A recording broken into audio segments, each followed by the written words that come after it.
Researchers use machine learning to map where sharks face the most risk from longline fishing. The ocean can be a dangerous place, even for a shark. Despite sitting at the top of the food chain, these predators are now reeling from destructive human activities like overfishing, pollution, and climate change. Researchers at UC Santa Barbara focused on a particularly troublesome issue for sharks: tangles with a longline tuna fishery. Using data from regional fisheries management organizations and machine learning algorithms, the scientists were able to map out hotspots where shark species face the greatest threat from longline fishing. The findings, published in Frontiers in Marine Science, highlight key regions where sharks can be protected with minimal impact on tuna fisheries. Offshore longline fisheries take an especially heavy toll on ocean life. The non-selective technique has the highest rate of shark bycatch.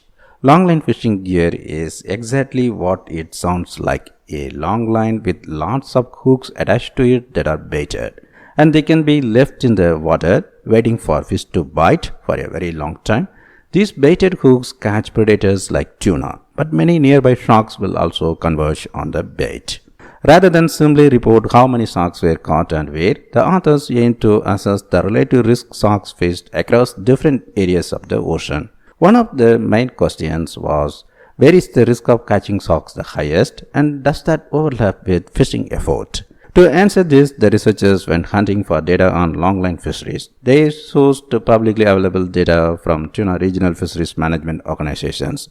These intergovernmental institutions manage, collect data, and perform scientific assessments for tuna and tuna-like species. The authors compiled data on shark catch from industrial longline fishing across all the world's tuna fisheries into one comprehensive resource.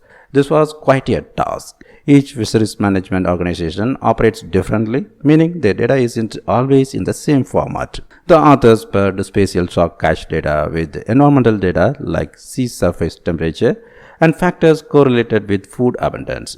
They also included economic data like vessel price, the price that fishers receive directly for their catch, for different shark species each year. Still, there were a lot of unknowns.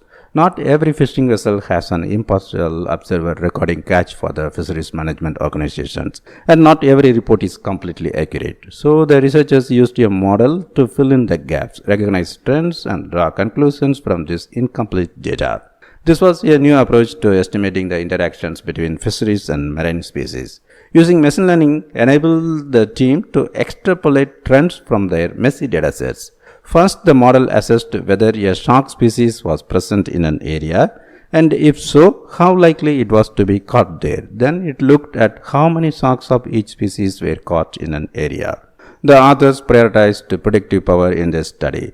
The researcher explains that their goal was to identify where sharks are at the highest risk of being caught by tuna longline fisheries. For this study, they were not trying to understand the extent to which various factors influence this risk. The authors used a random forest model, which combines the outputs of many decision trees. Each decision tree considers a different variable, and its outcome is a vote for final prediction.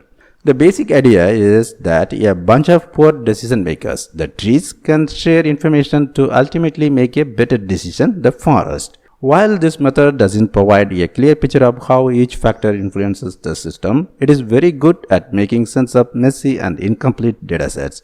What emerged was a map of catch risk for shark populations across the globe. Tunas and sharks are both predators and target similar prey, so they are often found together. But while they may share some traits, sharks and tunas are fundamentally different types of animals. Tunas grow quickly and produce many offspring, while sharks mature relatively late and reproduce slowly. As a result, tuna can withstand much higher fishing pressures than sharks, and even a small impact on shark numbers can affect the population of a threatened species. Fortunately, the scientists found that hotspots for longline shark interactions didn't correspond with preferred fishing grounds.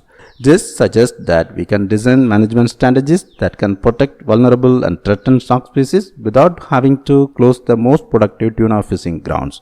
The team found this particularly heartening, since it could encourage actions that help sharks while appealing to fishers as well.